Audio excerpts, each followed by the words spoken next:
शेतकरी मित्रांनो, खताच्या फवारणीनंतर असा प्लॉट बनतो.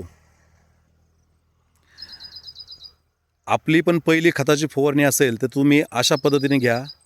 प्रमाण 20 लिटर पंपाच्या प्रमाणे कोरस SP हे झिंक बेसमधलं सूक्ष्म खत आहे. कोरस SPच घ्यायचं आहे आपल्याला 90 मिली.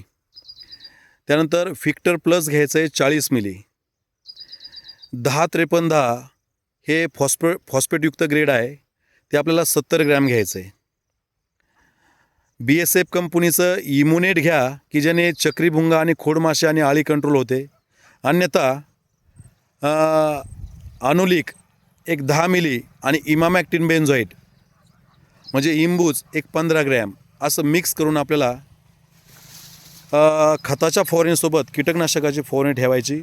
अशी फवारणी जर आपण सोयाबीनला केली तर नक्कीच शेतकरी मित्रांनो अशा पद्धतीने सोयाबीन बनते. खताच्या फवारणीमुळे झाडाची उंची वाढते, फुटव्यांची संख्या वाढते आणि व्हिडिओमध्ये जसे तुम्हाला सोयाबीनच्या प्रत्येक फांदीची पानं जी दिसतात अशा पद्धतीने पानं बनतात. तर ह्या सोयाबीनला आपण 2 खताच्या फवारण्या घेतलेल्या आहेत. 2 खताच्या फवारणीनंतर अशा पद्धतीने सोयाबीन झालेले आहेत. 2 पावसामध्ये तसा खंड पडला आहे, स्प्रिंकलरनी पाणी दिलेलं नाही, परंतु खताच्या फवारणीनंतर अशा पद्धतीने आपले सोयाबीन होत असते.